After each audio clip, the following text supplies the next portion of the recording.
September 25 UPI. The National Hurricane Center said Hurricane Maria was creating large swells along the U.S. East Coast as it churned east of South Carolina on Monday.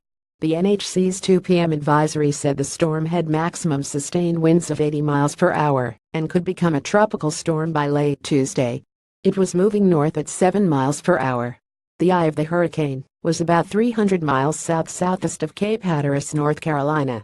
The center of Maria will move well east of the southeast coast of the United States during the next day or so, the advisory said. A tropical storm warning was in effect for portions of the North Carolina coast from Cape Lookout to Duck and Albemarle and Pamlico Sounds. A storm surge watch was also in effect for Cape Lookout to Duck. There was a tropical storm watch for certain portions of the North Carolina and Virginia coasts. Swells generated by Maria are increasing along portions of the southeastern United States coast and Bermuda, and will be increasing along the mid-Atlantic coast Monday, the NHC said.